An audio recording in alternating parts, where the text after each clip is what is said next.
Hola, mi nombre es Gabriela Pedrosa y soy estudiante de licenciatura y profesorado en Ciencia de la Educación de la Universidad Nacional de La Rioja. En esta oportunidad y en el marco de la práctica número 2 del Seminario en Educación a Distancia del profesor Eduardo Escobar, analizaremos un libro sobre la historia secreta de Argentina de Iván Carrino del año 2015.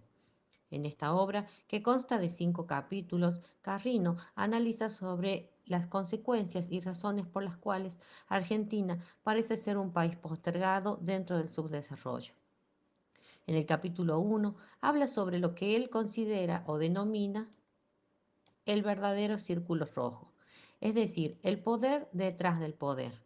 Él explica en el capítulo que el círculo rojo está compuesto por empresarios, sindicalistas y políticos que conforman como un gueto a través del cual imponen sus intereses y formas de proceder, y esto determina y condiciona las políticas que nosotros tenemos como ciudadanos. En el capítulo número 2, él analiza sobre por qué no fuimos a Australia. Hace la alusión a que son países, tanto Argentina como Australia, son países similares, con las diversidades de clima, con los modelos agrícola a ganadero exportador y demás. Sin embargo, él dice que por más de 25 años Australia no ha tenido ningún tipo de crisis, siendo que Argentina ha ido en carácter decreciente en su desarrollo desde el modelo agroexportador de la década del 80, de 1880, con el Estado de Derecho liberal y demás.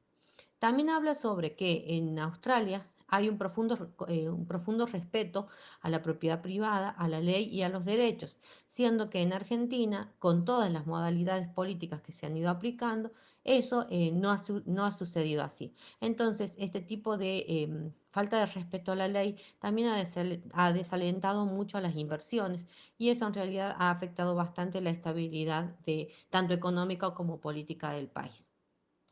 También analiza que a lo largo de los últimos 40-45 años han existido diferentes razones que han dado pie a lo que hoy estamos viviendo. Por ejemplo, el excesivo gasto público, el intervencionismo creciente, la presión tributaria hacia diferentes sectores de la sociedad, las malas condiciones financieras internacionales que han desalentado las inversiones o las instalaciones de industria. También hay un subtítulo que habla sobre el país de las desmesuras. Esto trae aparejado una serie de situaciones que han afectado nuestra forma de vida tanto como ciudadanos y en nuestro comportamiento político también.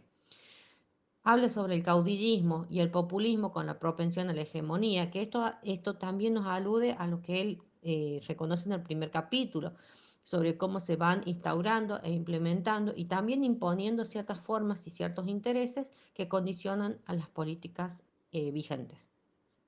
El cierre de la economía en el afán de promover la industria nacional, se ha sesgado mucho, se sesga, mejor dicho, mucho todo lo que es la parte de las importaciones, y esto también impacta de lleno en el consumo, en la estabilidad laboral, en la inversión en general, las inversiones extranjeras, y esto repercute en la inflación, el déficit fiscal y la baja capacidad adquisitiva de los ciudadanos. En el capítulo 3 habla sobre esta debacle populista, es decir, la instalación del modelo populista como forma de gobierno, y también como el kirchnerismo en las últimas 2 y 3 presidencias, tanto de Néstor como de Cristina, han sido enteramente funcionales a este estado profundo, a este círculo rojo, donde han auspiciado espacios para la implementación e instauración de todo este tipo de intereses que son enteramente sectoriales. También habla sobre los estadios de la burbuja populista.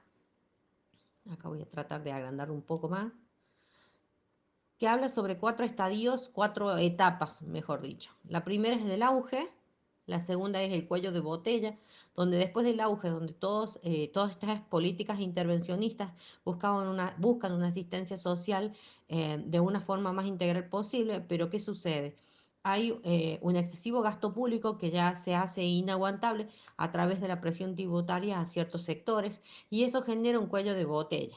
Así, genera inflación, genera devaluación y, por supuesto, el déficit fiscal.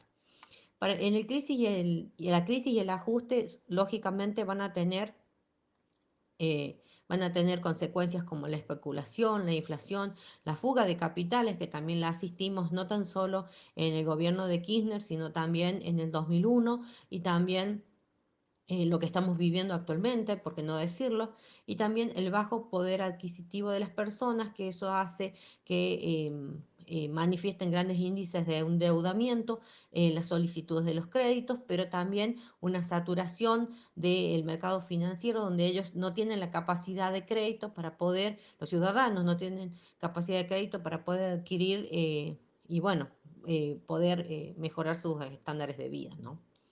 El capítulo 4 habla sobre una pregunta, ¿no? Si es que verdaderamente cambiamos, ¿sí? Cuando comienza la presidencia de Macri, de Mauricio Macri y todo su equipo, comienzan de lleno con un cambio de políticas públicas respecto especialmente de lo que era la economía. Entendía que motorizando todo el aspecto económico, el país es como que iba a levantar. En ese momento, ya viéndolo desde la distancia, ¿no? Desde el año en que nos encontramos, en el 2022, vemos que también hubo grandes aciertos en la política que él aplica, pero también grandes equivocaciones, además de una fuerte oposición que constreñía y limitaba mucho sus decisiones políticas, que eso también impactó mucho en este progreso y retroceso de algunas políticas que fue aplicando a lo largo, especialmente de los últimos años de su presidencia. Así vemos como la eliminación del cepo cambiario, esto que fue la liberalización para la compra libre de dólares, el adiós a la heterodoxia inflacionaria, él trató de bajar la inflación a toda costa, liberando las retenciones a las exportaciones, especialmente las del campo, atendiendo a un déficit fiscal a través de las moratorias y grandes, ¿cómo puedo decirlo? Grandes líneas para poder ponerse al día en el caso de las deudas con el fisco. Y por otro lado, la supresión de los subsidios a servicios, que esto también fue visto por la sociedad como algo muy malo por el hecho de que había un acostumbramiento social a la incorporación casi corriente de algunos servicios, de algunos subsidios a los servicios, y eso impactó de lleno también en el bolsillo del ciudadano. Esto también en el capítulo 5, que creo que es el que sintetiza mucho todo lo que veníamos hablando, que es sobre los charlatanes. ¿Quiénes son estos charlatanes? Son los políticos, periodistas, intelectuales, los referentes de la opinión pública o también los que llamábamos líderes de opinión. Son personas que son socialmente conocidas y que manifiestan una postura o una forma de pensar que generalmente los ciudadanos también la copian, la asimilan y también la reconocen como legítima.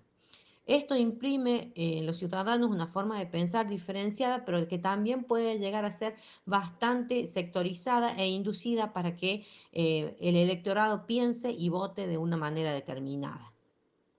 Como líderes de opinión podemos nombrar, o estos referentes de la opinión pública, podemos nombrar a grandes periodistas que pertenecen a cadenas y medios de comunicación multimedios que instauran una forma de pensar y los ciudadanos como que la interpretan como correcta, ¿sí? Por ejemplo, podemos nombrar, qué sé yo, a La Nata, podemos nombrar a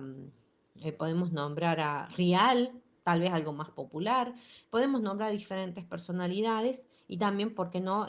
Por supuesto, algunos políticos, algunos académicos y que estas personas pueden inducir. Yo creo que en el capítulo 5 nos da mucho a pensar sobre qué formas, ¿no? ¿Qué formas podemos de qué manera nosotros podemos llegar a interpretar y participar de una manera más activa dentro de las realidades políticas de Argentina. Pero también, para finalizar, interpreto y entiendo por qué la cátedra nos da a analizar este tipo de obras, a este tipo de textos, ¿no? Y es justamente para revalorizar el valor de la educación. Entiendo, a modo de conclusión, que una vez que el ciudadano entiende y se forma a través de la educación sobre todos estos aspectos, puede llegar a interpretar más y fundamentar y valorar mucho más su participación en la política.